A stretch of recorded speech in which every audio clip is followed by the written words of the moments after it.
We got a quick question about Freelee. Will Freelee change her channel name? Is she going to delete her channel?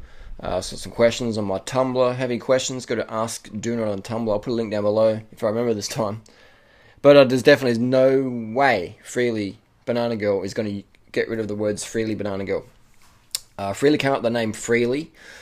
I came up with the spelling Freelee with the double E's because I said, Free, people like to call it Freela. Freela La or Freela, so to call it Freelee, so it's L-E-E, because her real name's Leanne, so she wanted to call it Freelee, and when I first met her back in 2006, we're talking, her name was Freelee Raw, or Free Raw, and then she just sort of plays with the name, she sort of created like that, and then her channel name was called Freelee with an A, and then I said change it to double E so people can spell it. And then I think 2012, I said, add in like when you add in like a fruity element, so like Banana Girl. I came up with the name Banana Girl, and then we use that. Cause like during like you have a fruit and you have to raw food, and it's sort of like it's this little catchphrase. And Banana Girl is just like the best name ever because whenever you say Banana Girl, people laugh about it and like Banana Girl, like what is that porno? It just creates investigation online, so it's the best word to use. And for Google SEO, just ranks so high. So we came up with the term Banana Girl, we use that, and then Freelee's never going to change that, because that's channel suicide. If you take away Freelee, which is what everyone knows you as, and then you want to take away Banana Girl, it's just like, Freelee would never do that, because she's too much, she's earning maybe $30,000 to $50,000 a month, so to get rid of that by changing your name, which what will happen, she'll never ever stop using her physique as her marketing tool, which is what I helped her develop when she was overweight, out of shape, struggling with eating disorders, bulimia or whatever, and we got on the bike. She slimmed down, eating low fat, long term, early nights, squatting on the toilet, flat stomach, good posture, stuff like that. Boom. So that's the trademark. His physique. Everyone loves Freelee. Her physique. That's what she's known for. That's what the girls is like. If Freelee was fat, no one would listen to her, because she's got that physique from cycling and high carb and squatting on the toilet, flat stomach, tall posture. The girls love that, so they're just like, oh my god, look at this girl. And then also, we have the word Freelee, which is not really a good name, but Banana Girl. That's really powerful. But Freelee wouldn't change the word Freelee because everyone knows her as that. So by not using her body as marketing, channel will die. By not using Freelee, people won't remember who she is. By not using the word Banana Girl, people won't remember that in their head.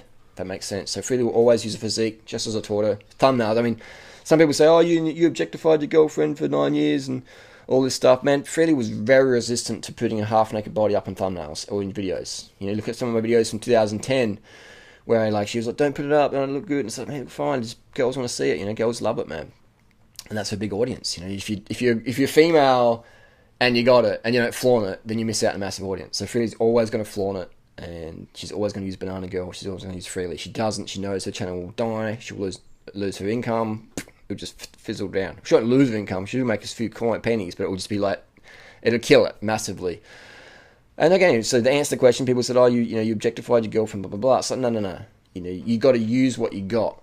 If you're one of these steroid guys like Venus and stuff, and then use it, man. Don't hide it in the gym. Like, flaunt, just use it. I'm natty, I'm all good. Use it, And so that's what I always said to Freelee. I said, don't tell people you've had a boob job, because people they don't really get it, how popular that is, So I said, put it in the spam filter so it doesn't come up, so people don't even talk about it, because otherwise people just focus on that and they're like, oh, but this other girl hasn't had it. Yeah, she has as well. If you're that lean and your boobs sit that high, you've had a boob job. There's nothing wrong with that if that's what you want. But so I always said, really, don't focus on that publicly, because people just fucking lose the message, So, because most women wouldn't get surgery, and if you want to do it, that's fine, do it. I'm not a fan of the Botox, never was. But if you want to get your teeth done or your boobs done, whatever, that's your choice. If you want to get Botox, that's your choice as well. I just don't think Botox is healthy, because it's injecting too close to the brain. Anyway, I want to start all that stuff up again. But then, my opinion is Freelee's not going to change her channel focus, because girls love it when Freelee goes on there and sledges other girls. I also helped that Freelee do that. She was always like, no, I just want to do educational stuff. I'm like, man, that's boring as shit. People want to see you fucking sledge other girls, and that just launched. Look at all Freelee's biggest hitting videos. Kim Kardashian, Jenna Marbles, all my ideas. I just said, go with that thumbnail, no text, just you flaunting it, slamming it. Girls love it, man. They love it. It's such an icon. And that really got the message, vegan message out there, and Freelee did really good with that. made so much money, made so much positive impact, best form of activism on the planet.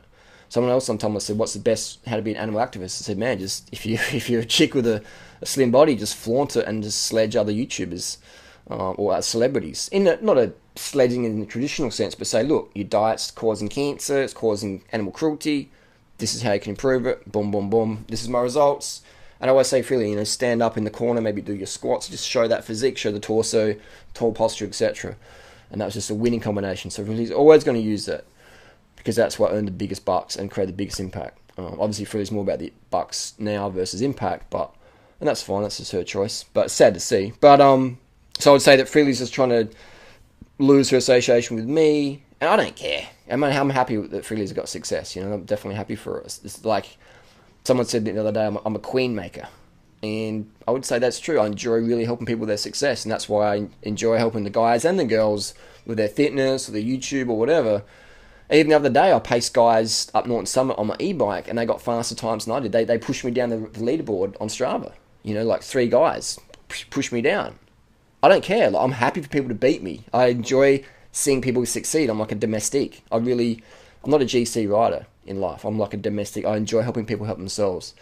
And it's cool when people recognize that and say, "Hey, thanks, doing right for support." That's just a bonus. But the most important thing for me is just seeing the vegan movement get better and bigger and spread far and wide. And there's nothing more important than YouTube, in my opinion. There's nothing, man. Even slacktivists like Gary Yourofsky, he only got popular because Freelee shared that video. I shared the video, back in when our channels were pretty pumping. They're still reasonably pumping, but it shares. All you need for success, for something to be viral, is people, 2 or 3 channels to share it who have a good following, and then it just starts to snowball. It gets ranked up in the YouTube SEO, and then just it goes viral. But obviously Gary Yourofsky's a stoner, and he doesn't really get that, and he's doing nothing with his life. He's retired. Gary Yourofsky said he's retired from activism. Now he's a slacktivist. He's officially a slacktivist. So by being a supportive role, a domestic, pushing people on the back, giving me a hand up, helping Freelee deal with the haters, stuff like that, getting her to a position where she's at now, and then when she inspired other girls. And one of my big inspirations in recent years would be Kayla Itzeen's guy, Toby Pierce. And obviously he sued me in Supreme Court, whatevers, and there's all that beef, vegan beef. But I would say that I definitely find him a very inspiring person. I don't like what they teach, but man, he's behind the scenes and he's just impacted massively. I would say, in my opinion, a negative way, because it's teaching girls you can only be bikini confident if you like a certain BMI, etc. But he's been behind the scenes, he's paid attention to what worked, and he realised as a guy, you're not going to be very successful. Women are always going to be more successful. So if you want to create a movement, create change, guys, you have to be behind a woman and help her push herself up and beyond, because women always will get more attention than guys, always. You get an aesthetic female versus an aesthetic male, you walk them down the street, the girl always gets more attention, because guys are going to like looking at girls, and girls will like looking at girls. The guy will get a little bit, the girl's going to get... Man, if you get a male model of, mainstream proportions, a female model of mainstream proportions, get them walking down the street. I mean, how many famous male models do you know off the top of your head? I don't know any names. Females, you just 10 off the top of your head. Cindy Crawford, Claudia Schiffer, all these people. Boom. But guys will never ever be successful as women on social media. Relative. Imagine if there was a female blogger aesthetic who did the same quantity and intensity and daily vlogs like Casey Neistat did. 300 million views a month versus 70 to 100 million views a month, So guys can be successful, but on social media, women are always going to be dominate. Women are king and queens on social media. And the sooner the guys understand that and put their ego aside and get behind a woman and back her and push her and give her support, and as long as she's on the same page and wants it, then boom, that's what success is. And that's where the Freelee Banana Girl success came from, because she wanted that. But then she got to a certain level. I could see that Freelee was just got to the top, 16 million views a month, and then she was just I don't want to go, I don't want to push anymore. And then that was time for me to sort of exit the relationship and for us just to be friends and sort of move on. And you can see that. So once I walked away, her channel went from 16 million views, dropped right down. We built it up, boom, boom, boom, and then I walked out, dropped down. And that's not like me casting shade or talking shit or whatever. That's just the truth. That's the stats. You can look on socialblade.com. She didn't want fit anymore. She was happy where she's at. She's got her slimness, you know, she got her money, she got her house paid off, she got money in the bank. She didn't want any more. She didn't want more community. She's like, I've had enough. Not everyone can handle stardom at a social media level. And YouTube, you could be world famous. My definition of world famous is you can go anywhere in the world and people will stop you on the street every day. I could go to Iceland. I could go to Argentina. I could go ride my bike in Thailand. People will stop me every day on the street somewhere. Maybe in the small rural towns, not as much as the cities, but YouTube makes people world famous. Anybody can be world famous on YouTube. And that's what a lot of people don't understand. People think of, like, my generation is like, oh, if you're not on TV or Hollywood, then you're some weirdo on YouTube. But the 20-year-olds or the 10-year-olds or 15-year-olds, they grow up with YouTube. And that's their new celebrity status. That's their new TV. And if you don't grow with the times, you get left behind. And even in Australia, we have a cycling magazine called Ride Magazine, which was like an amazing publication. I used to buy it every month, you know, my student budget. And it was like expensive for me back then, but I buy it because it was such a pretty publication. And now I don't even really read it because there's so much stuff online, you know. And I see the guy who made it, his name's Rob, and he's just sort of like just fading away into non-existence because the young generation of cyclists, they're all going to like my channel or Cycling Mayo or just going online, forums, etc. Not many people really read a magazine, which is just a sign of the times. You know, it's not good or bad. It just is what it is. To wrap it up, Freelee Banana will never change her channel name. If she does, she'll suffer, you know, massive decrease in income, and which is her main priority right now. Impact, she doesn't really care about too much. I still care about impact more than income. That's why I'd be happy living on the street, dead broke on welfare, as long as I had the internet connection to be able to tap into you guys every day. Post your comments and questions down below. Behind the scenes, there was a news TV show back in the day in the 80s called BTS Behind the Scenes, and it just showed you what goes on behind the scenes of the news, or behind the news or whatever. There's BTN Behind the News, and it showed you what goes on behind the scenes in the news, etc., to make a story, to make it. And I just found it really, really fascinating. And then I did another subject called media studies. In year 10, year 9, and we'd walk around with video cameras, these big freaking Panasonic stuff, and just making prank videos around the high school. This is like in 1991, 1992, 1990. But it was just no YouTube. There's no internet back then. It was like, you know, sort of like your dead end. Unless you get picked up a TV station or movie production theatre, you're just gone.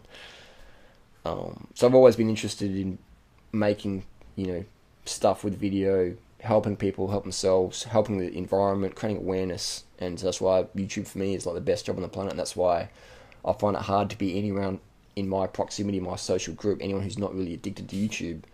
I find my being around them isn't really as enjoyable as people who are fucking fanatical as I am. Comments and questions, hit me up down below. And a recap for the video, in case anyone got lost in the last bit there. 1, have a YouTube channel name that is catchy. 2, create controversy. Controversy can be showing your body, it can be sharing your strong opinions, it can be like critiquing other YouTubers, other social media people, celebrities, etc. Look at Vegan Gains. Now, Vegan Gains is another channel I helped go from zero to hero.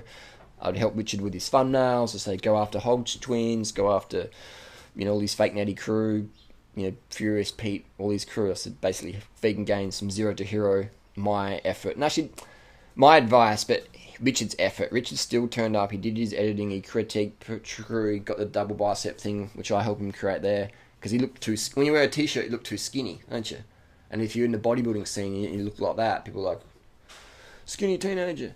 So I said, Richard, you got to show the guns. It's the gun show every video. So you got to create controversy. Have a good channel name. Vegan Gains is a great channel name. I didn't come up with that, but that's a great name. So have a good name. More importantly, you got to show body. You got to have controversy. Have some humor in there. But more importantly, even Casey Neistat agrees, daily uploads are the biggest thing. Daily uploads is the biggest thing. On top of good thumbnails. Simple as that. You don't need HD stuff. If you got HD, use it. But if you don't, it doesn't matter. More important is thumbnail. Most important. Daily. Second important. And then creating controversy with your opinion, with your physique, your diet, whatever you believe in. Done.